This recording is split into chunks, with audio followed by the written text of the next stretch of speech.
কিছু সম্পর্ক এমন হয় যাকে ছুঁতেই জীবন দশাও কম পড়ে যায়। দেহের সীমানা মুছে গেলেও এক অমোঘ টানে তারা বারবার মিলিত হয়ে প্রমাণ করে জীবন আসলে অসীম। নমস্কার, আপনারা শুনছেন গল্প একান্তে। একান্তে গল্প শোনার আদর্শ ঠিকানা, যেখানে পাবেন চেনা অচেনা সাহিত্যিকদের অনন্য সব লেখনীগুলি। আজ শুনবেন সাহিত্যিক জলধর সেনের কলমে একেবারে আনকোরা একটি গল্প, কত দূর। শুনতে থাকুন।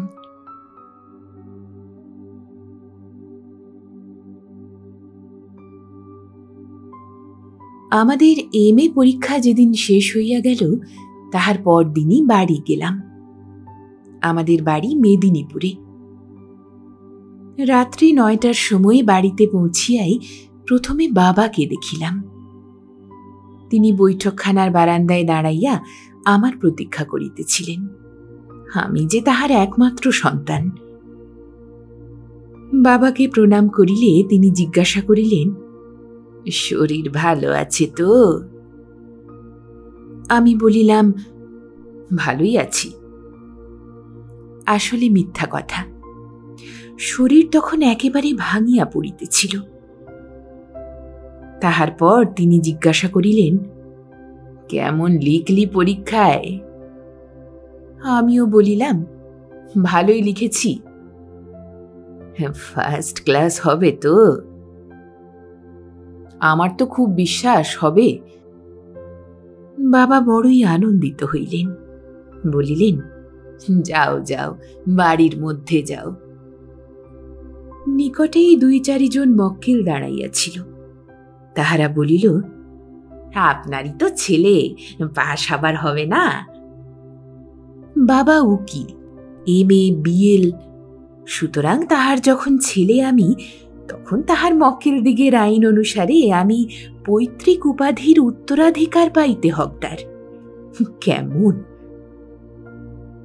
বাড়ির মধ্যে যাইতেই মা, মাসিমা, রমা হল মাসিমার বিধবা মেয়ে প্রভৃতি আসিয়া আমাকে ঘিরিয়া ধরিল। যাহারা প্রণাম পাইবার অধিকারী তাহারা প্রণাম পাইলেন, আবার আমার ভাগ্যেও কয়েকটা প্রণাম জুটিল। কিন্তু সর্বপ্রধান প্রণামটা তখনও মুলতুবি রহিল। মা আমার মাথায় হাত বুলাইতে বুলাইতে বলিলেন, আহা, বাছার আমার শরীর একেবারে ভেঙে গেছে, একেবারে চেনা যায় না গো। মাসিমা বললেন, ওই ছাই পাশের জন্যই কি এমন করে শরীরটা মাটি করতে হয়? আজও তো 4 মাস হয়নি, তখনও তো বেশ শরীরটি ছিল। এই 4 মাসে কেমন হয়ে গেল। রমা বলিল, এমএ পরীক্ষা সবচেয়ে বড় পরীক্ষা। বৌদিদি সেদিন বলছিল, রাত দিন না পড়লে কেউ ও পরীক্ষায় পাশ করতে পারে না। এত খাটুনিতে কি শরীর থাকে? পাশ না মানুষ মারার কল। আমি হাসিয়া বলিলাম, রমা, ঠিকই বলেছিস, ও মানুষ মারার কলই বটে। ও কলে পড়লে আর কিচ্ছু থাকে না। মাসিমা বললেন, সেসব এখন থাক, তুই কাপড় ছেড়ে হাত মুখ ধুয়ে ঠান্ডা হ, তারপর পাশ ফাঁসের কথা হবে ক্ষণ। রমা বলিল, দাদা, তোমার ঘরে গিয়ে কাপড় পরো কি? হ্যাঁ, আমি আর সিঁড়ি ভেঙে উপরে উঠতে পারছি না দিদি, তুই আমার কাপড়খান এনে দে। দেখিস ঘড়িটা যেন পড়ে না যায়। মা, আমার এই ব্যাগটা ধরো তো। এই বলিয়া মায়ের হাতে আমার মানি ব্যাগটা দিতেই তিনি রমাকে বলিলেন, রমা, এই ব্যাগটা নিয়ে বৌমার কাছে দে গিয়ে, এতে বুঝি বেশি টাকা কড়ি আছে, ভালো করে তুলে রাখতে বলিস। আমি বলিলাম, মা, এ তো আমার রোজগারের টাকা নয় যে তার ব্যবস্থা করছো। এ যে বাবার দেওয়া টাকা, এতে তোমার আর আমার সমান অধিকার। তোর সবটাতেই একই কথা, এখন থেকে এসব জিনিস আগলে রাখতে না শেখালে কি হয়? আর তুই যে ছেলে। তোমার কোলেই তো এত বড় হয়েছি মা, বাকি কটা দিনও তুমিই আগলে রেখো। ষাট ষাট, অমন কথা বলতে নেই মহিন্দির। এই বলিয়া মা আমার গায়ে হাত দিয়াই বলিলেন, তোর গা যে গরম বোধ হচ্ছে রে, জ্বর হয়েছে নাকি? দেখি মাথাটা দেখি। দিদি, তুমি তো হাত দেখতে জানো, ওর নাড়িটা দেখো তো। আমি বলিলাম, পাগল আর কি, জ্বর হতে যাবে কেন? গাড়িতে এতটা পথ এসেছি, তাইতে হয়তো ওরকম বোধ হচ্ছে। তোমাদের আর ব্যস্ত হতে হবে না। এই বলিয়া আমি তাড়াতাড়ি বাহিরে চলিয়া গেলাম, কারণ তখন যদি কেহ আমার শরীরের তাপ পরীক্ষা করিত, তাহলে দেখিত যে আমার তখন জ্বর 103 ডিগ্রি। আজ বলিয়া নহে, 1 মাস হইতেই আমার রোজ একটু একটু করিয়া জ্বর হইতেছিল। কিন্তু বিশ্ববিদ্যালয়ের পরীক্ষা তো আমার জ্বরের ধার ধারে না। পরীক্ষকেরাও আমার জ্বরের সংবাদ পাইলে 10 নম্বর বেশি দিবে না। বিশ্ববিদ্যালয়ের নির্মম চক্রের কঠিন পেশনে সব নিষ্পেষিত হইয়া যায়। আমার কি শুধু জ্বরই হয়? বিশ্ববিদ্যালয়ের ছাড়পত্রের বিনিময়ে যাহা যাহা দিতে হয়, সবই আমি ধীরে ধীরে এই 6 বৎসরে দিয়াছি। দৃষ্টি ক্ষীণ হইয়াছে, হৃদস্পন্দন বাড়িয়াছে, ডিসপেপসিয়া হইয়াছে। প্রতিদিন জ্বর হয় আর 2 পা চলিতে হাঁপ ধরে।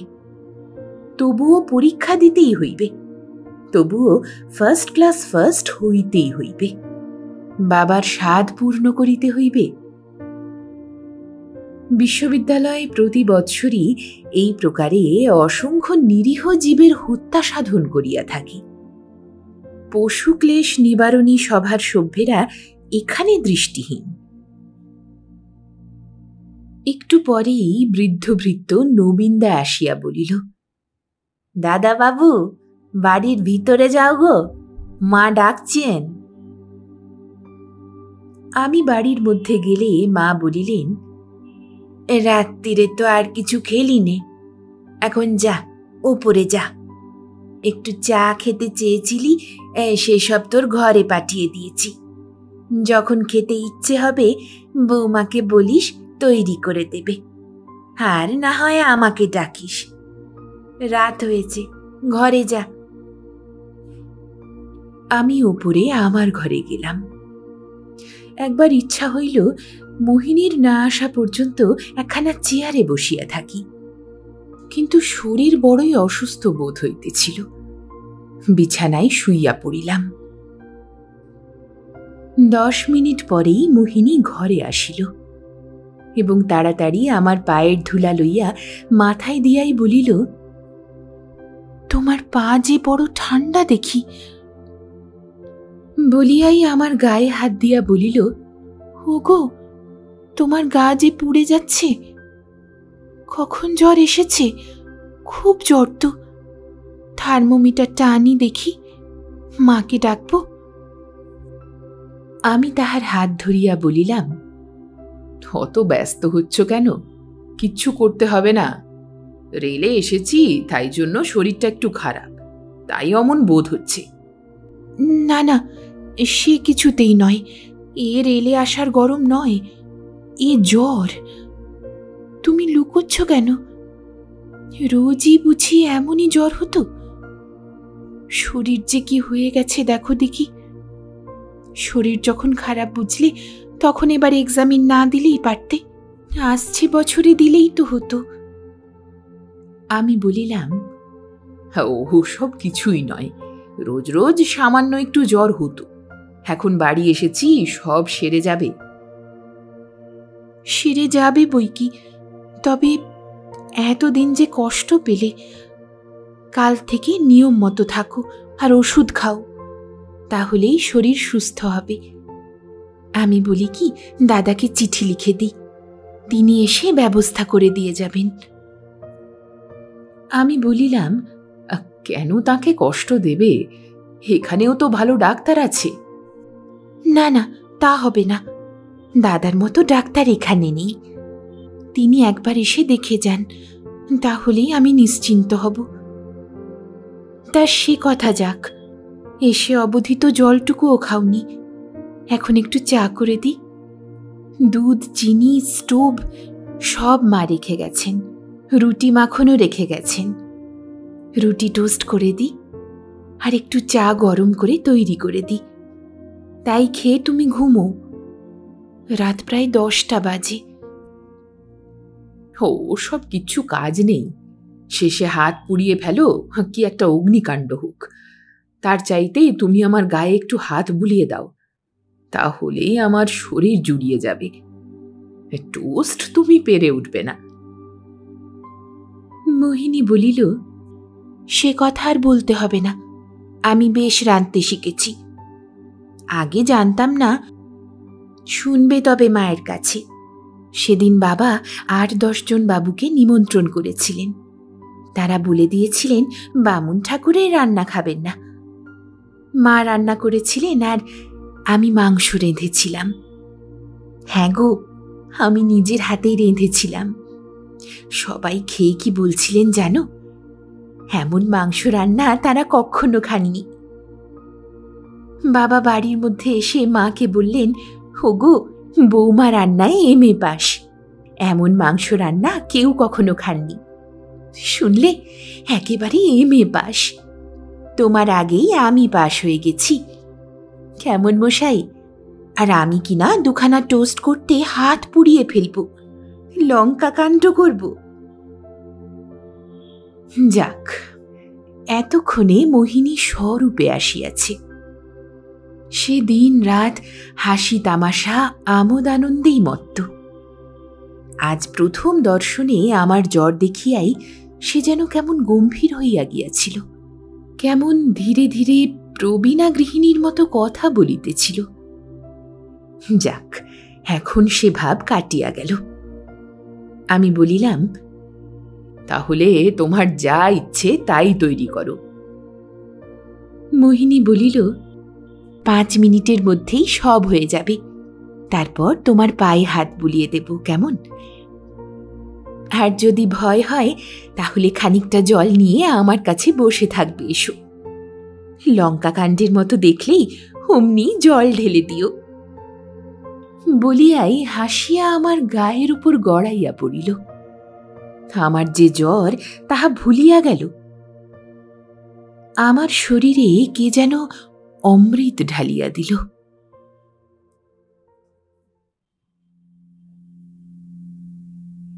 এতদিনের অত্যাচারে যে জ্বর হইয়াছে তাহা কি শীঘ্র সারে? ডাক্তারের চেষ্টার ত্রুটি নাই। আমার কুটুম্বোত্তম প্রসিদ্ধ চিকিৎসক ডাক্তার ঘোষ আসিয়া যথোপযুক্ত ব্যবস্থা করিয়া গেলেন, কিন্তু শরীর আর সুস্থ হয় না। 2 দিন ভালো থাকি, আবার জ্বর আসে, আবার দুর্বল হইয়া পড়ি। বাবা মা অতিশয় ব্যস্ত হইয়া পড়িলেন। ডাক্তারি চিকিৎসা বন্ধ করিয়া কবিরাজ মহাশয় চিকিৎসা আরম্ভ করিলেন। কিছুতেই কিছু হয় না। সেই একটু জ্বর আর ছাড়িতে চাহে না। তখন সকলেই বলিলেন, বায়ু পরিবর্তন ব্যতীত শরীর সুস্থ হইবে না, ঔষধে আর কোনো কাজ করিবে না। তখন নানা জনে নানা স্থানের কথা বলিলেন। কেহ বলিলেন দার্জিলিং, কেহ বলিলেন মধুপুর, কেহ আবার পুরী। এইভাবে ভারতবর্ষে যেখানে যত স্বাস্থ্যকর স্থান আছে সকলগুলিরই নাম হইল। যিনি যেখানে যাইয়া ফল পাইয়াছেন তিনি সেই স্থানেরই মহিমা কীর্তন করিতে লাগিলেন। এত পরামর্শের মধ্যে পড়িয়া বাবা কিংকর্তব্য বিমূঢ় হইয়া পড়িলেন। এতদিনের মধ্যে কেউ কিন্তু আমার মত জিজ্ঞাসা করে নাই, প্রয়োজনই বোধ করেন নাই। রোগীর আবার মতামত কি? অবশেষে বাবা একদিন আমাকে বলিলেন, আচ্ছা মহেন্দ্র, এক একজন তো এক স্থানের কথা বলছেন, তোমার কি ইচ্ছা বলো তো? আমি বলিলাম, কোনো পাহাড় জায়গায় যেতে আমার ইচ্ছা করে। বাবা বলিলেন, বেশ তো, তাহলে দার্জিলিং, কার্শিয়াং, শিলং এই 3 জায়গার মধ্যে একটা যে কোনো স্থানে যাও না। আমি বলিলাম, এসব তো আমি পূর্বেও দেখেছি। যদি যেতে হয় তবে একটা নতুন স্থানে গেলে বেশ হয়। তা নতুন স্থান কোথায় বলো? নৈনিতাল গেলে হয় না? বেশ তো, নৈনিতালে আমার এক বন্ধু আছে, তাকে চিঠি লিখে দিই। তিনি একটা বাসা ঠিক করে পত্র লিখলে সেখানেই যেও। কিন্তু বড় দূর বলে হয়তো বাড়িতে আপত্তি হতে পারে। তা তোমার যখন নৈনিতালে যেতে ইচ্ছে হয়েছে তখন সেখানে যাওয়াই ভালো। আমি আজই চিঠিটা লিখে দিচ্ছি। হঠাৎ নৈনিতালের কথা কেন বলিলাম তাহা আমি জানি না। বোধহয় ওই নামটা কেহ করেন নাই বলিয়া আমারই মনে আসিয়াছিল। সেই দিন রাত্রিতে মোহিনী ঘরে আসিয়া বলিল, তোমার নাকি নৈনিতালে যাওয়া স্থির হল, কিন্তু সে যে অনেক দূর, সেখানে তোমার যাওয়া হবে না। একলা অত দূরে কি করে যাবে? একলা যাব কেন? মা যাবেন, তুমি যাবে, আমি যাব। সে হচ্ছে না মশাই। তোমাকে যে একলা যেতে হবে সে কথা বুঝি শোনোনি? দেখো এই ডাক্তার কোবরেজগুলোর কি বুদ্ধি। আচ্ছা, তারা কি আমাদের জন্তু মনে করে? শুনলাম আমি তোমার সঙ্গে থাকলে নাকি তোমার অসুখ সারবে না। শুনেছ কথা? সত্যি বলছি, কথাটা শুনে অবধি আমার এমন রাগ হয়েছে যে আমার ইচ্ছে করছে সকলকে খুব 10 কথা শুনিয়ে দিই। আমার বুঝি কোনো জ্ঞানই নেই। রাগও হয়, আবার এদের বুদ্ধির কথা ভেবে হাসিও পায়। আমি বলিলাম, মোহিনী, রাগ করো না। 10 জনের ব্যবহার দেখেই লোকে এইসব কথা বলে। সবাই কি আর তোমার মতো? বেশ কথা, তাহলে মাকে সেই কথাটা বুঝিয়ে বলো। তাহলেই তো আমাদের তোমার সঙ্গে যাওয়াটা হয়।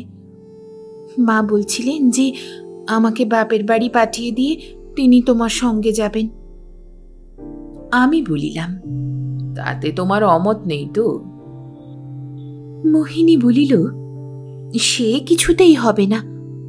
তুমি রোগা শরীর নিয়ে কোন দূর দেশে যাবে, আর আমি বাপের বাড়ি চলে যাব? সে কখনো হবে না, সে কথা আমি বলে রাখছি। আমি তোমার সঙ্গে যাবই। মা বুড়ো মানুষ, তিনি কি তোমার সব করতে পারবেন? তাকে মিছে কষ্ট দেওয়া হবে, অথচ তোমার কোনো উপকারী হবে না। আমি বলিলাম, মাকে সব কথা বলো না, তিনি শুনে যা হয় একটা ঠিক করবেন। ছি, আমি কি এ কথা মাকে বলতে পারি? আমার যে লজ্জা করে। তুমি মাকে বলো। বাহ, তোমার লজ্জা করে আর আমার লজ্জা করে না? আমি কিছুতেই এই কথা মাকে বলতে পারবো না। ঠিক আছে, তা যাই বলো, আমি তোমার সঙ্গে যাচ্ছি, কিন্তু আমাকে ফেলে যেতে পারবে না। কাছে হলেও বা কথা ছিল, সে যে কত দূর। কাহাকেও কিছু বলিতে হইল না। আমার নৈনিতাল যাওয়ার সংবাদ পাইয়া আমার শ্বশুর মহাশয় মেদিনীপুরে আসিয়া উপস্থিত হইলেন।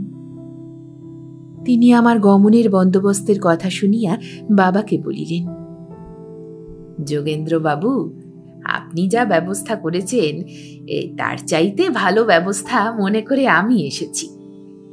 নৈনিতাল তো অনেক দূরের পথ, সেখানে আপনার স্ত্রীর না গেলেই ভালো হয়। অত দূরে স্ত্রীলোক সঙ্গে থাকলে নানা অসুবিধে হতে পারে। পুরুষদের এক কথা, আর স্ত্রীলোক সঙ্গে থাকলে সর্বদাই নানা চিন্তা, নানা ভাবনা। আমি বলি কি, মহেন্দ্রের সঙ্গে বিনয় যাক, তার প্র্যাকটিসের ক্ষতি হবে বটে, কিন্তু সে ডাক্তার। সে যদি মহেন্দ্রের সঙ্গে থাকে তাহলে আমরা নির্ভাবনায় থাকব। বিনয়ের এতে আপত্তি হবে না, বিশেষ তার শরীরও আজকাল ভালো যাচ্ছে না। মাস 2 ঘুরে এলে তারও শরীরটা ভালো হবে। নৈনিতাল বেশ স্থান, খুব স্বাস্থ্যকর। আমি যখন কমিশারিয়েটে ছিলাম তখন 2-3 বার নৈনিতালে গিয়েছি। আমার মনে হয় আমি যা প্রস্তাবটা করছি এতে আপনার স্ত্রীর অমত হবে না। তারপর মোহিনীর কথাটাও বলি। আসবার সময় আমার স্ত্রী বলে দিয়েছিলেন যে তাকে যদি আপনারা ছেড়ে দেন তাহলে দিন কয়েকের জন্য কলিকাতায় নিয়ে যাই। কিন্তু আমি আবার ভেবে দেখলুম যে মহেন্দ্র তো নৈনিতালে যাচ্ছে, তারপর মোহিনীকেও যদি আমি কলকাতায় নিয়ে যাই তাহলে মহেন্দ্রের মায়ের আবার বড়ই মন খারাপ হয়। কাজ নেই মোহিনীর কলিকাতায় গিয়ে, এ মহেন্দ্র সুস্থ হয়ে ফিরে আসুক, তারপর মোহিনীকে আমি দিন কয়েকের জন্য নিয়ে যাব। কি বলেন? আমার শ্বশুর মশাইয়ের কথা শুনিয়া বাবা বলিলেন, এর চাইতে সুন্দর বন্দোবস্ত আর হতে পারে না। বিনয় যে তার কাজকর্ম ফেলে যাবে এ কথা আমি ভাবতেও পারিনি। তার কিন্তু তাতে ক্ষতি হবে। আমার শ্বশুর বলিলেন, হ্যাঁ দেখুন যোগেন্দ্রবাবু, টাকা অনেক রোজগার সে করতে পারবে, কিন্তু স্বাস্থ্য লাভ সকলের আগে। আর আপনি তো জানেন মোহিনী আমার বড় আদরের মেয়ে, ওই একটি বই তো নয়। বিনয় কি সতীশ মোহিনী বলতে অজ্ঞান। তারপর আমি মেয়ে দিয়ে ছেলে পেয়েছি। মহেন্দ্রকে আমি বিনয় সতীশের চেয়ে কম আপনার বলে ভাবিনি। আর এই প্রস্তাব কি আমি করেছি? বিনয়ই নিজে আমাকে বলেছে। দেখুন 2 মাসে না হয় বিনয় 2000 টাকাই ঘরে আনত, কিন্তু মহেন্দ্রের স্বাস্থ্য কি 2000 টাকার চাইতে অনেক বেশি নয়? আর আপনার মা বাপের আশীর্বাদে আমি যা 2 পয়সা করেছি তাতে বিনয় সতীশের রোজগারের দিকে না চাইলেও চলে।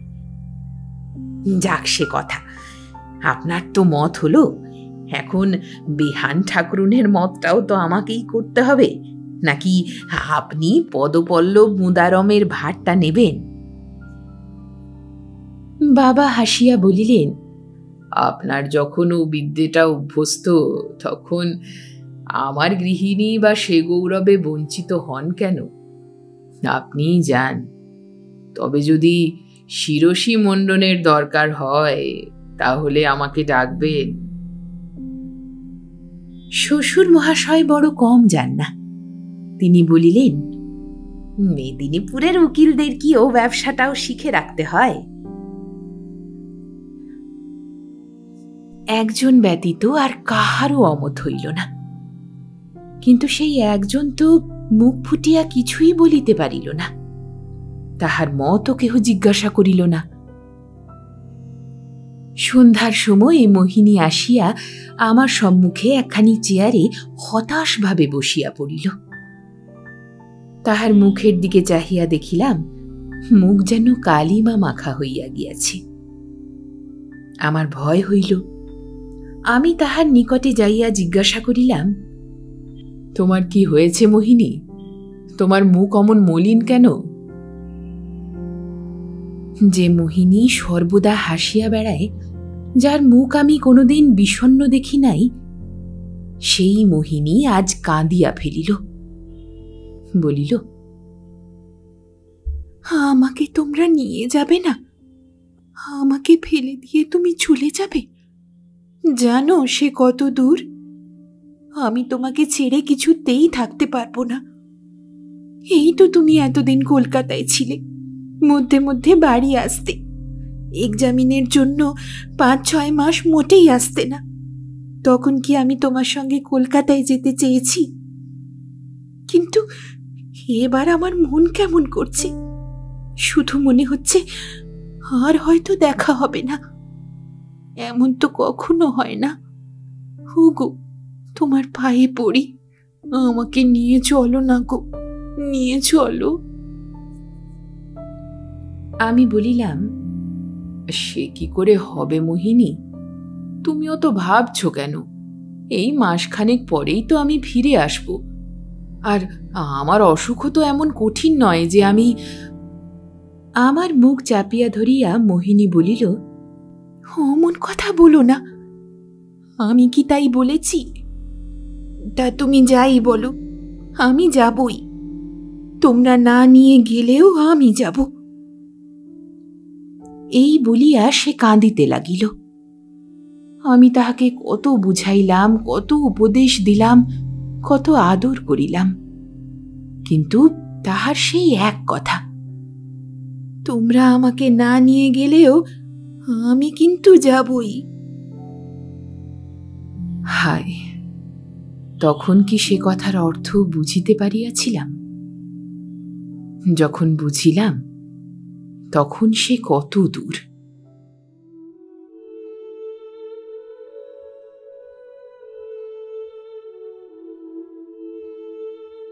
আমরা নৈনিতালে আসিয়াছি। সঙ্গে আসিয়াছেন আমার কুটুম্বোত্তম ডাক্তার বিনয়বাবু, আমাদের পুরাতন ভৃত্য নবীনদা, আর একখানি রাঁধুনি ব্রাহ্মণ। এখানেও একজন চাকর নিযুক্ত করা হইয়াছে। আমরা যে বাংলোয় আছি তাহা শহরের বাহিরে, অতি সুন্দর স্থানে অবস্থিত। বাংলোর সম্মুখে যে সামান্য জমিটুকু আছে তাহাতে বাগান। সে বাগান একেবারে ফুলে ভরা। প্রকৃতির এমন শোভা, পর্বতের এমন দৃশ্য আমি পূর্বে আর কখনো দেখি নাই। কিন্তু কিছুতেই আমাকে যেন আকৃষ্ট করিতে পারিতেছে না। আমার কিছুই ভালো লাগিতেছে না। দিন রাত শুধু মোহিনীর মলিন মুখ মনে পড়ে। সে যে কেমন করিয়া কাঁদিতে কাঁদিতে হতাশভাবে আমাকে বিদায় দিয়াছিল, তাহাই আমার বারবার মনে হইত। বিনয়বাবু বেশ আছেন।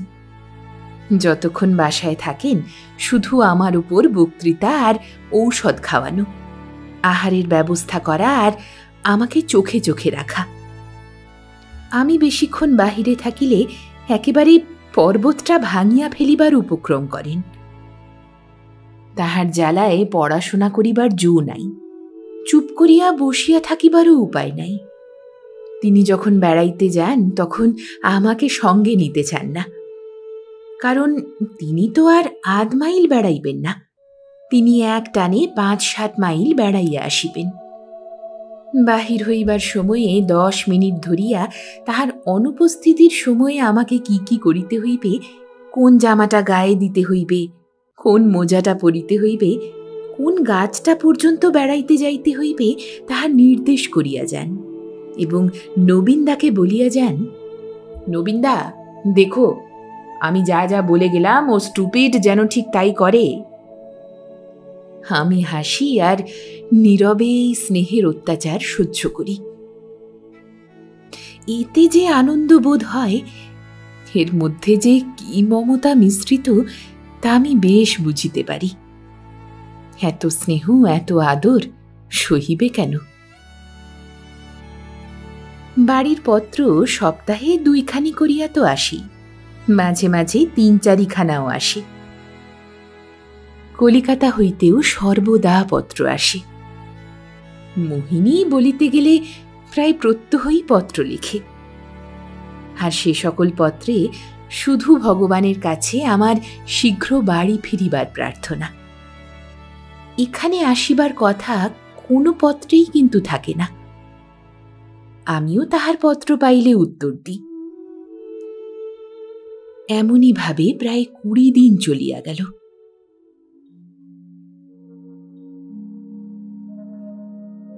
আমি এখন যে দুর্দিনের কথা বলিব, সেদিন শনিবার। সন্ধ্যা হইতেই আকাশ মেঘাচ্ছন্ন। বিনয়বাবু আর সেই দিন বেড়াতে যান নাই। ৮টার মধ্যেই আহার শেষ করিয়া আমার শয়নের আয়োজন করিলাম। বিনয়বাবুর কি সুন্দর নিদ্রা! বিছানায় পড়িবা মাত্রই তিনি নিদ্রাগত হন। আর সে কি যেমন তেমন নিদ্রা, ঘরের মধ্যে বজ্রপতনেও বোধহয় তাহার গাঢ় নিদ্রা ভাঙে না। ইহাতে আমার একটু সুবিধাই হইয়াছিল। তিনি নিদ্রিত হইলে আমি ধীরে ধীরে উঠিয়া বাতি জ্বালাইয়া এক একদিন পড়িতে বসিতাম। শনিবারেও তেমনি পড়িতে বসিয়াছি। ঘরের এক কোণে একখানি চারপাইয়ের ওপরে লেপে আপাদমস্তক ঢাকিয়া বিনয়বাবু নিদ্রা দিতেছেন। সেদিন আর আমার পড়ায় মন লাগিতেছিল না। বাহিরে তখন ঝড় উঠিয়াছিল, সঙ্গে সঙ্গে তুল বৃষ্টি। আমি একবার দুয়ার একটু খুলিয়া দেখিলাম। কি ভয়ানক অন্ধকার, আর কি বাতাসের গর্জন! গাছপালা যেন মহাতাণ্ডবে অধীর। আমার কেমন যেন ভয় করিতে লাগিল। দুয়ার বন্ধ করিয়া দিলাম। শয়ন করিতেও ইচ্ছা হইল না, পড়িতেও মন চাইল না। কি করি? বসিয়া বসিয়া আকাশ পাতাল ভাবিতে লাগিলাম, আর বাহিরের ক্রুদ্ধ বাতাসের হায় হায় শব্দ শুনিতে লাগিলাম। টং টং করিয়া দেওয়াল সংলগ্ন ঘড়িতে 11টা বাজিল। আমার মনে হইল কে যেন দুয়ার ঠেলিতেছে। দুয়ার তো ভিতর হইতে বন্ধ। ভাবিলাম বাতাসের বেগে হয়তো কাঁপিতেছে। ঘরের মধ্যে আমার চেয়ারের পার্শ্বের টেবিলের ওপরে একটা আলো জ্বলিতেছিল। সহসা কেমন করিয়া বলিতে পারি না, দুয়ার খুলিয়া গেল।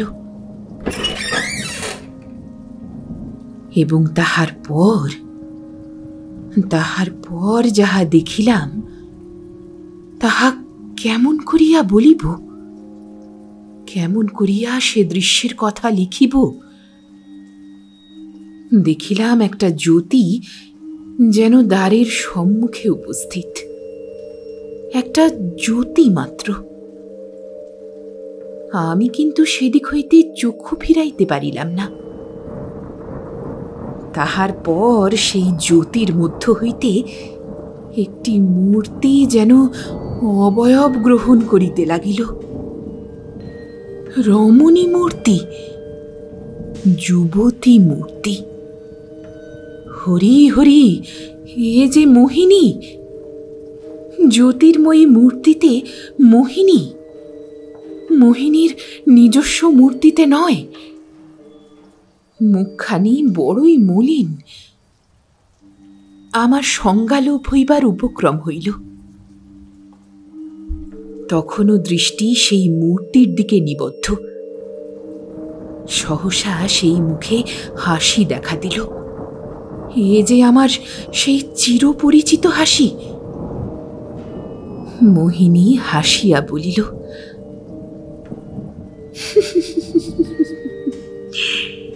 আমি এসেছি, এই তো কত দূর।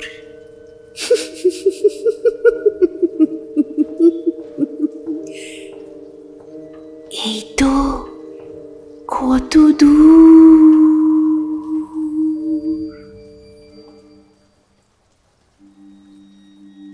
আমি ঠিক শুনিতে পাইলাম সেই কণ্ঠস্বর। তাহার পরই জ্যোতি অন্তর্হিত হইয়া গেল। আমার সংজ্ঞা বুঝি ফিরিয়া আসিল। আমি মোহিনী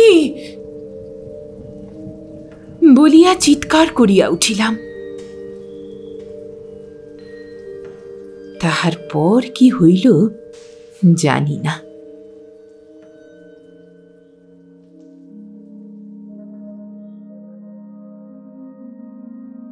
যখন আমার জ্ঞান হইল তখন বেলা 10টা।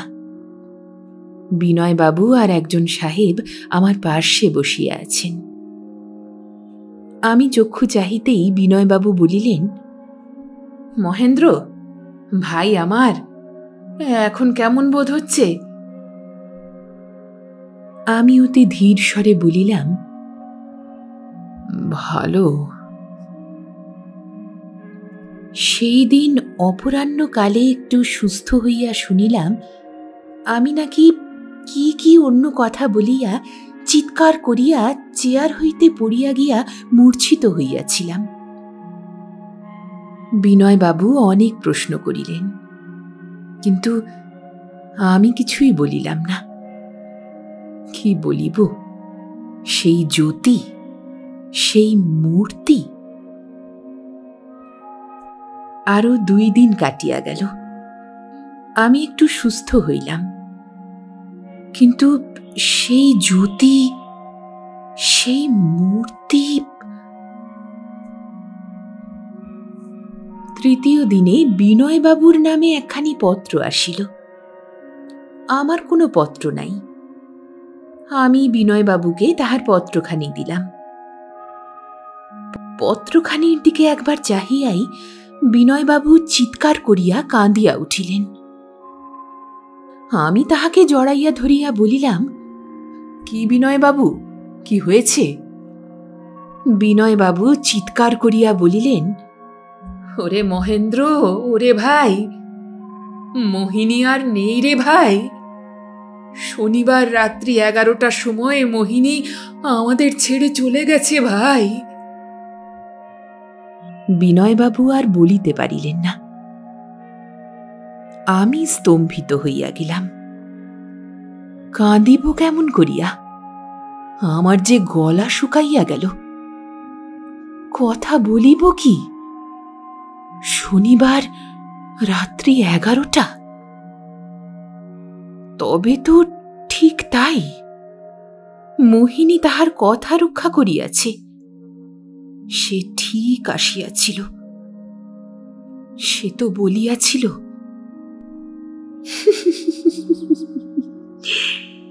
আমি এসেছি, এই তো কত দূর।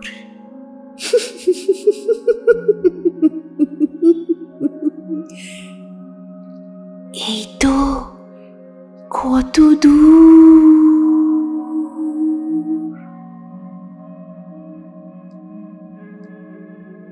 দূর তো বেশি ছিল না মোহিনী, কিন্তু আজ কত দূর।